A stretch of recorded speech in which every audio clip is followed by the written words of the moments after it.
Hello, Western Civ 104. Welcome to week 3. This is a late announcement coming. Usually like to try to have these up by Sunday. I'll be honest with you. The extreme jet lag and disorientation is making me... I'm used to also being a day ahead of all of you, and I'm actually, in the same time zone as you all, and that's kind of throwing me off as well. So I apologize. And so listen, I also, most of you are doing well in the papers, but I was hoping, I sent letters out to all my classes with instructions and information, and I was hoping it would help clarify things or make things a little bit easier for all of us. That wasn't the case. Maybe I sent them out too early, or sometimes it's just easy to overlook something. So, long story short, I am having a zero tolerance for plagiarism and no dates on papers. But the no dates on papers doesn't get me upset.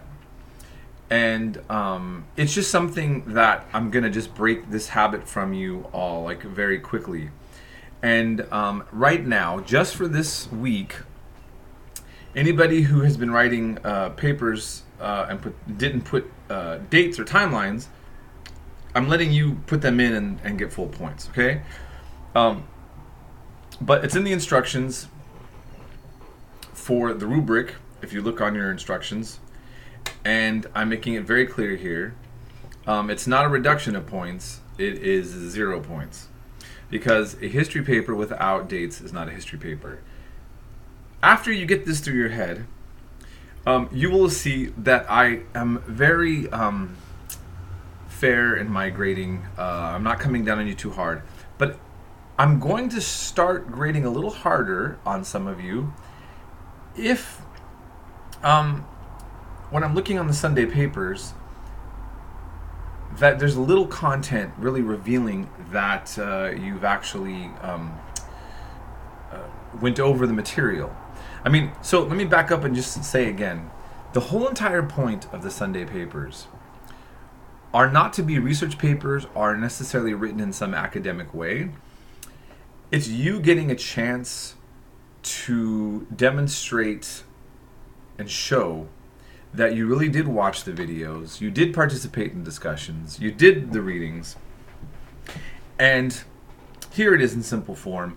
It'd be almost like, if your friend or a relative said, what did you learn about this topic in your class? And then you just reiterate what you've learned. Okay? So if you look on 4, I give the instructions there, and I want you to focus on just that and not overthink it. Now, if you're already getting full points from me, don't worry about it. Okay? And if I've mentioned something to you, well, go ahead and get a hold of me. I actually have my new cell number that I put at the bottom of the letter. So it's a 503 number. I'm here in Portland now, and we're in the same time zone. So feel free to text me, and I'll do my best to communicate as quickly as possible. And so I normally don't encourage students to text me.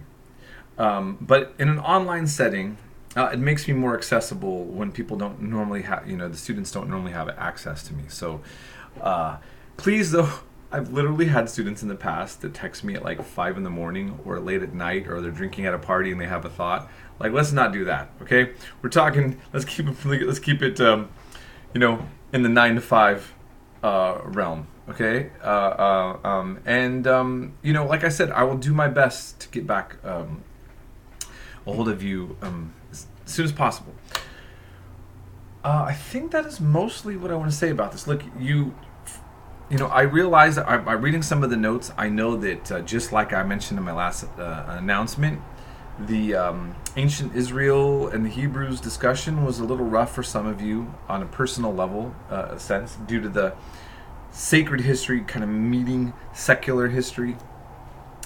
You won't get anything like that at that intensity for the rest of the class, but occasionally, those kind of things will be there.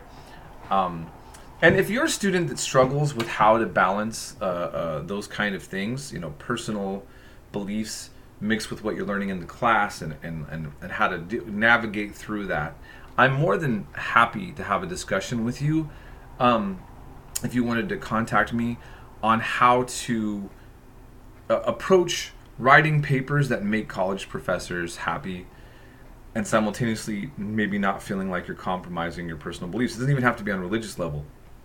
I think sometimes when we start off in school, and when we're going to college, this seems very difficult. And occasionally you do get professors who have a bias that they kind of impose on their students.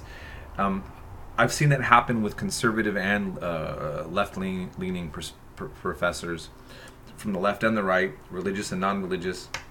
Sometimes it's just a bias of their own opinion about something. These things happen.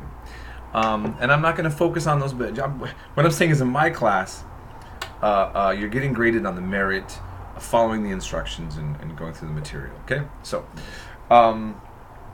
anything else?